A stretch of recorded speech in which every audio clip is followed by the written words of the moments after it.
we probably hear the saying, a new normal, at least 10 times a day. For me, and hopefully Brian too, this was a trip where we could say we returned to normal. As a group, we've been doing trips like this for over 15 years, so it was very familiar.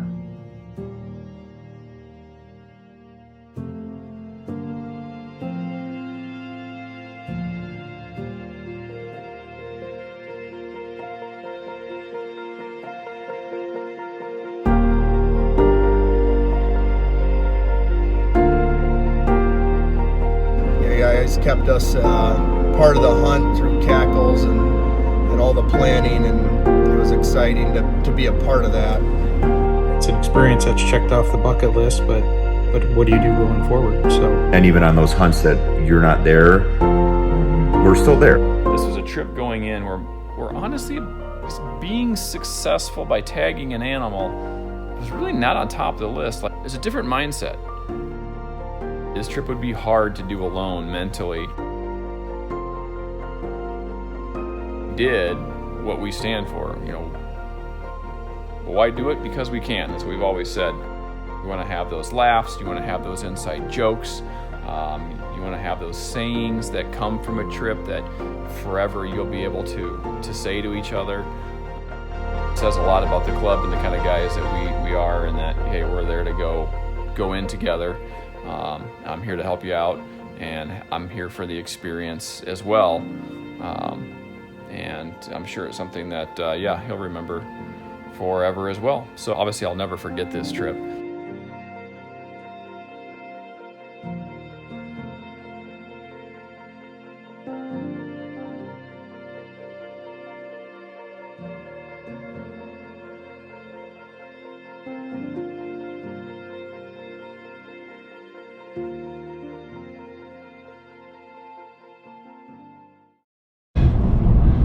All right, we are in Golden, Colorado. It's is it 9/9? I think so. We think it's the 9th of September. Yes, it is the 9th. 9/9, that's a good sign. I flew in yesterday late afternoon. Brian got in, was about 11. Yep. We had a nice slumber. Brian snored a little loud. And as you can see, there's snow on the ground. We are changing our plans a little bit to, originally we're gonna do a first day full commit. We've done the research, we wanna go here. And then we decided we're probably not gonna get there because the road is closed because of snow. We have had 80-degree weather, 90-degree weather, and then the day before our trip, we get a record-setting drop in cold temperatures with like 8 to 10 inches of snow. So about a 65 degree swing. Yeah, and so now we go from what was going to be a pleasant, comfortable camp to, well, we're going to have to make some smart decisions now. So we will check back in Paonia, which is pretty much the last town before we will probably take to foot. And today's probably more just a scout, trying to figure things out, which was probably a good thing in the long run anyway. So enjoy the ride.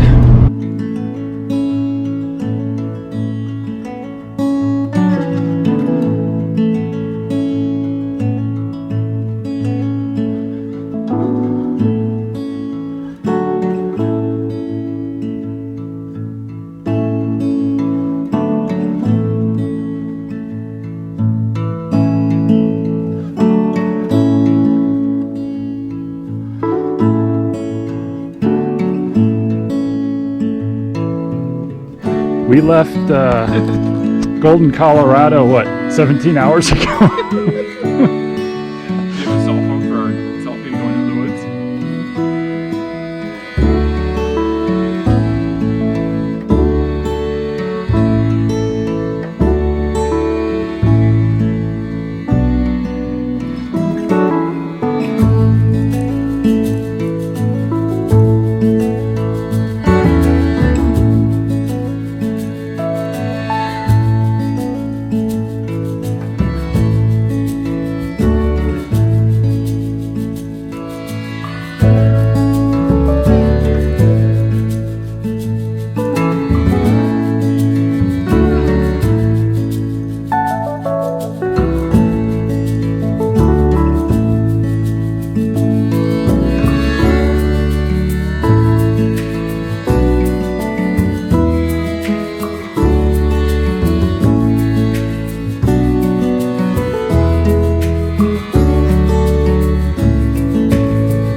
Day 2. I don't even know what time it is. 3 o'clock maybe. As you can see, the weather's been kicking our ass. Last night it snowed and rained. What did it get down to? 24, 26? Mid-20s. It was chilly. Wouldn't have wanted a sleeping bag rated any worse than what I got, that's for sure. We hoofed it in. We've heard two bugles. One early this morning, likely a hunter, down towards the road. Then we hoofed it in the snow, got passed by outfitters on horses. Heard another bugle at lunch, and pretty much it turned into a back and forth bugle between us and another hunter. So we're hoofing it. We're going to regroup. We'll give more of an update later. Number one was the weather. The biggest thing, having this high anticipation for this hunt and what I expected, and then to get an early September Arctic blast coupled with a snow advisory and winter storm warning, was not expecting that. So we decided to do the thing neither of us really wanted to do, and that was climb out of the mountain, grabbed a hotel. We had to regroup. We had to repack. We had to dry off. We were sopping wet. And it was a little bit frustrating because the first, couple days you're excited, and we were met with a lot of pressure, horrible weather, and not a lot of elk signs. So I think it was needed. We had to do it. And like I said, it was us versus the weather the first couple days. The hunt smacked us in the face from the start. It honestly did. We had cold weather. We had 26-degree nights. We had snow. We had wet hands. We had wet gear. Was not what I was expecting from a challenge. At the same time, part of me was like, well, this is what you came here for. This is the challenge you need to get through to make this successful. With all that being said, and the snow and the challenges, it made Colorado beautiful.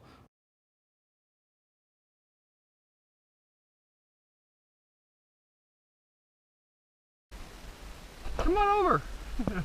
It's not bad. Well, hold on.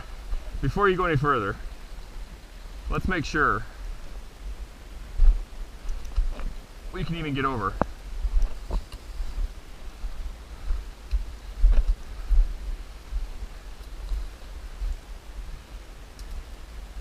We'll have some bushwhacking.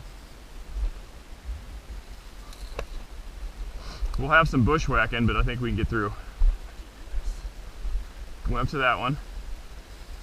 That one there. Push off. Step right in that. This middle crook is. I did right leg, jump to this spot right here. Yep. Just right leg, left leg it.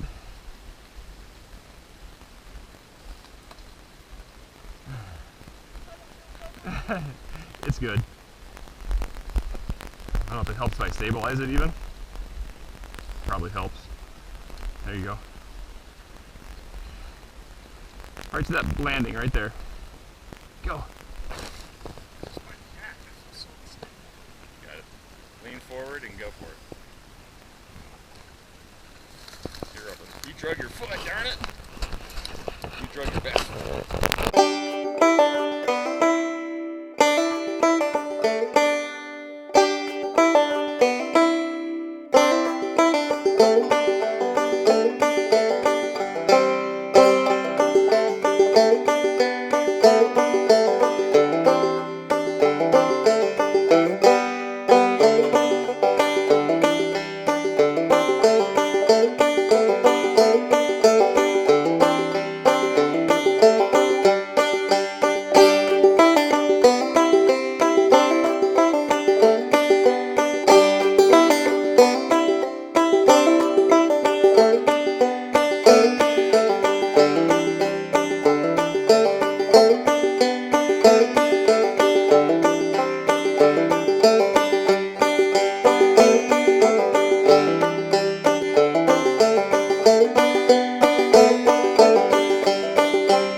I'm having my coffee.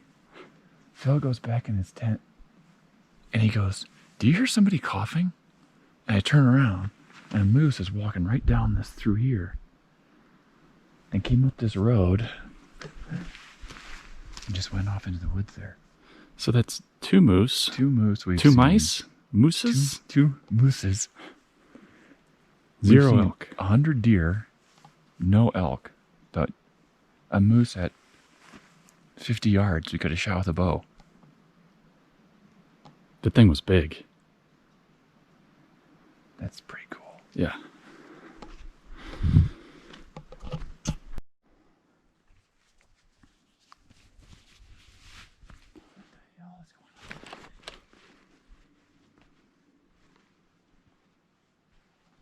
It's like 14 yards. No, it's not. That's what it says. Well, I was doing it from right here. 15-yard pin. Ooh, little low.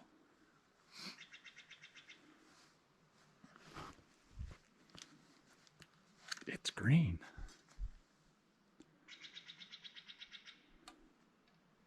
If this one shoots low too, then when I'm shooting I can aim higher because these broadheads just...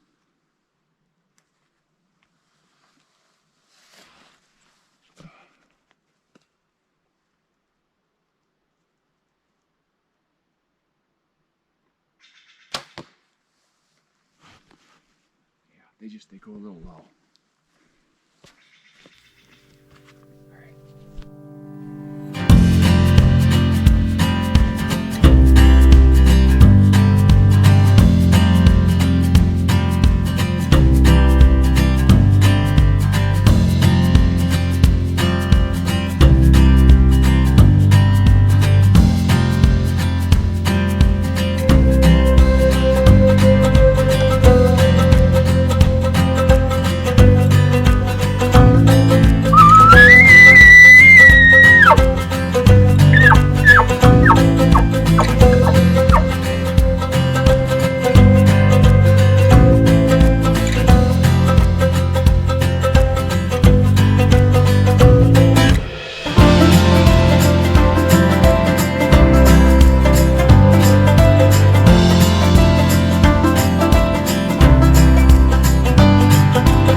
All right, we're back at camp.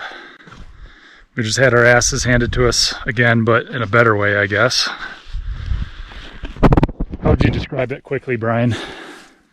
I'd say our morning got off to a hot start. And then I've seen more elk sign than I've ever seen in my life. And no elk. If you would have said, in this trip, you're going to see four moose. You're going to have 3 of them at broadside and bow range. And I'm not talking just moose. I'm talking like moose.